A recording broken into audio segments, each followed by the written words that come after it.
Hi, welcome to another video from Dr. Lock. We're going to have a look at recoding some locks and some good locks and some bad locks. On this particular house they had the screen door, which has a perfectly good normal lock on it, Weco Tasman Mark III, no troubles there. But the other locks on the rest of the house were what you call a Bunnings special or a hardware special, really cheap nasty locks, and I'm going to kind of show you why as we go through.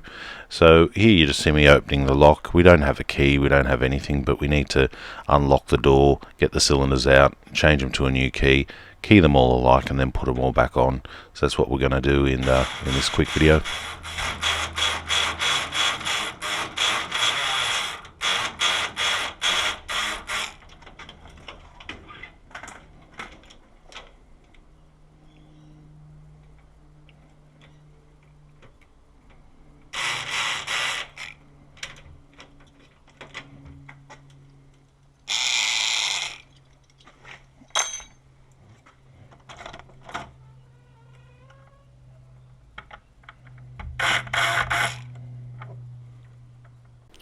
So as you can see, the electric pick gun works pretty well. It doesn't take long to actually zap it open, especially when you've got cheap nasty locks like this, which are made in China with huge tolerances. As for the screen door, I have no idea why the cylinder actually fell apart. Looks like some weekend warrior wants to play Locksmith on the weekends and forgot to put all the screws in. Now this particular knob set here, I tried to push in the retainer, but because they're so cheap and nasty and you don't have good access to them, it was easier just to pull the whole knob off altogether. And since I've done that on the front one, well, I might as well do it on the back one as well. Saves trying to fish out that retainer, because the quality of the metal is so bad that a lot of the time you don't even have a direct line to actually get to the retainer to pull the knob off. For the inside we didn't have a key, so we did the old trick of undoing it from the inside, and that worked quite nicely to undo the deadlock. Now we're just looking for the rest of the cylinder.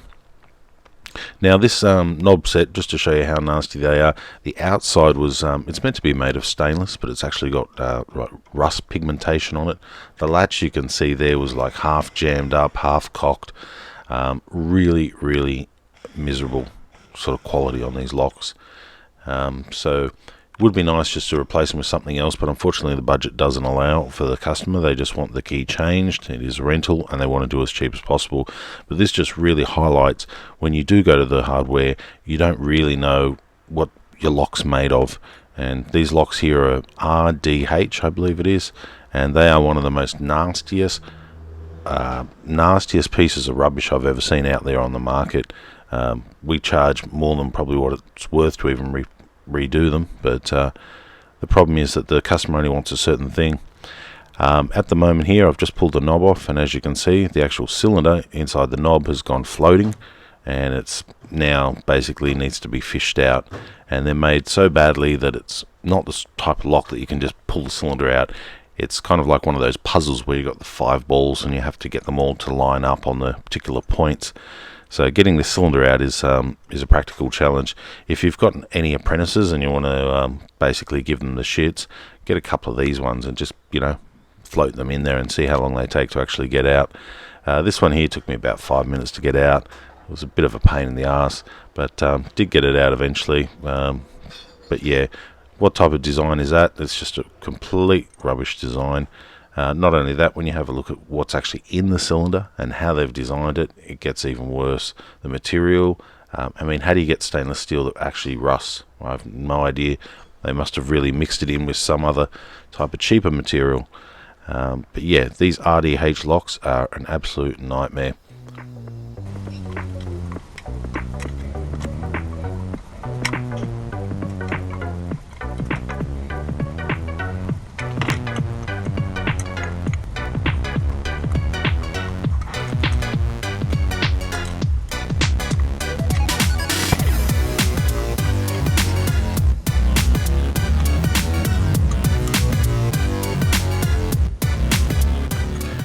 So I got the cylinder out here, but as you can see, the little metal part on the back of it is actually burred up on one side. So the part that controls the actual lock is like a sharp burr now. So I have to knock that back down. And this lock has been basically put on the door, used for a couple of years, and then that's what kind of happens. They just fall apart. To To remove them and to get the circlips off the actual knob sets is not a problem. They're just a standard knob set, so you just basically bend the clip around. I like to just sort of hit them through, and that works good for me.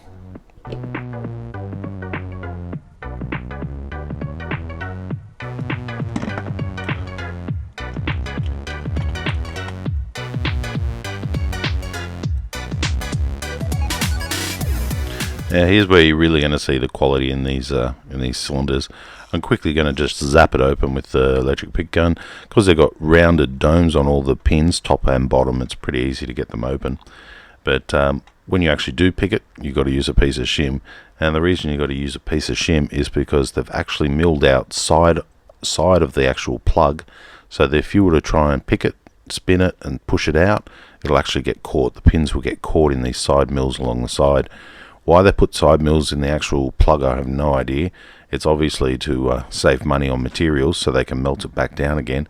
So basically making the actual plug as less of material as possible. So I guess it weighs less, it's going to be cheaper to post, it's less to manufacture, less material going out. But I mean, who does that? Who manufactures something so nasty that, you know, they can't even include them? It actually looks like they've milled out the side of it. So, you know, just to save money or increase profits. Absolute nightmare of a plug. It's made of like a die cast, so it's not even strong. It's a really crappy material. It's got those side mills, so it's easily to jam up. And then if that's not enough, most of the time the actual chambers are not drilled properly, so you can get some that are not drilled right down the bottom properly, and you've actually got to use an undersized pin like a Gainsborough pin to actually get some of the pins to work, because they don't slide up and down. And if that isn't enough, the tailpiece on the back sometimes has a little bit too much slop in it, which means that you get problems putting the key in, you get problems pulling the key out. So RDH, one of the nastiest pieces of rubbish out there on the market. And all of the pins, I'm just giving it a bit of tolerance right now, just to get it working nice and smoothly. It's rubbish like anyway. I mean, high tolerance is not its fine point. But yeah, if you see these on a job, you'll know exactly what I'm talking about. I think many locksmiths out there, especially in Australia, have seen them. I mean, they might be all the way around the world. RHD, I think they're called. And yeah, I'm surprised they're still in business.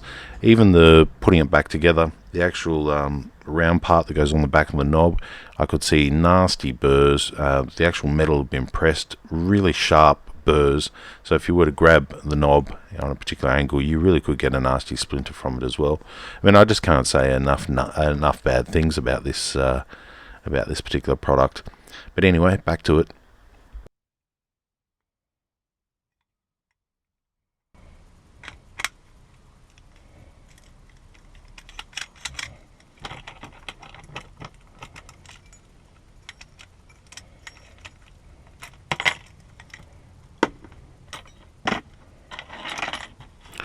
Okay, now onto the deadbolts. Deadbolts have this horseshoe type of circlip retainer on the back.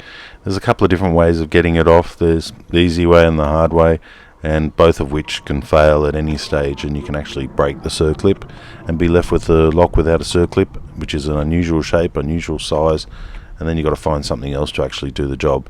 So it's not like I can get parts for these. Probably should try and collect them next time I replace them out. But this is a circlip here, horseshoe type, with the little dicky thing in the middle, and basically either one leg will break or the part in the middle will break.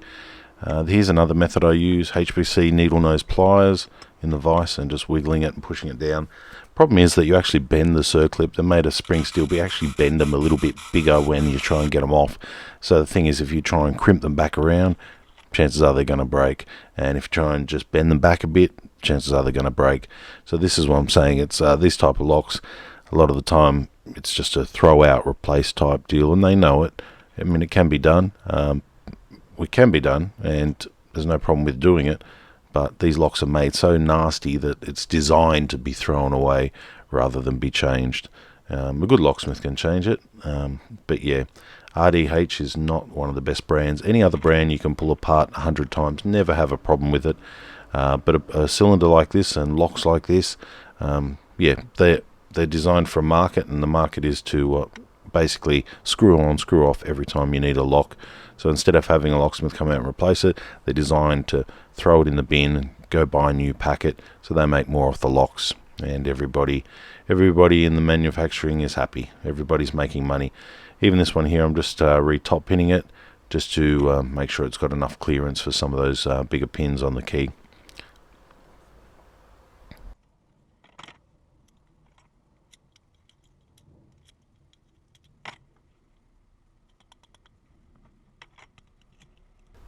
Alright, so the locks are done now. We've changed the combination, keyed them alike. Now we're going back to put them on the door. So I'm using my little bottle of magic, which is WD-40, since the latch is so rusted, buckled and not working, not retracting, and clogged up and corroded. A little bit of magic in there will actually sort of get it working. Not great, but on this circumstances, that's all we could do. We weren't allowed to replace the locks.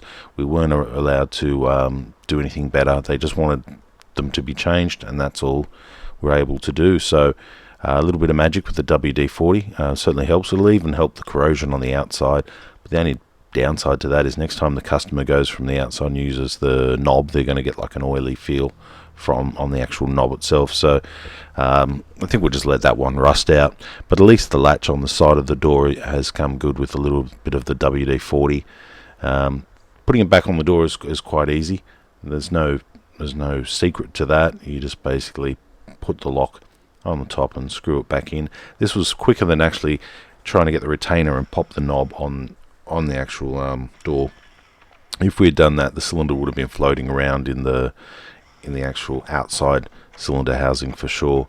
So taking it off as one piece, taking it back to the van, and then dismantling it, keeping it upside down, and then removing the cylinder would have been preferable, but it never really works out that way. Even when you get the knob, you don't know exactly if it's going to be one of these ones that's just going to float around inside the knob. So yeah, putting it back together, just lining up the tail pieces. Now the trick for the tail pieces is you rotate them towards the hinges. So you could have two, one goes vertically and one goes left to right. You rotate them all the way back, and then you just make them marry up into a T section.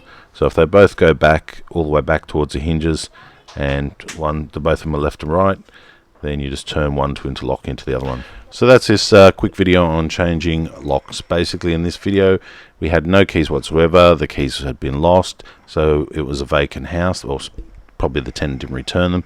So we completely changed these locks to suit a new key without changing the hardware, although we probably should have changed the hardware if their budget had allowed it. One key would do the front door, back door, top lock, the bottom lock, and including the screen door lock. Everything works on the one key, so that's nice and convenient, and the old keys will no longer work. And we also lubricated the locks while we're there, so makes the locks work a little bit better than what they were when we first got there. Okay, thanks for watching.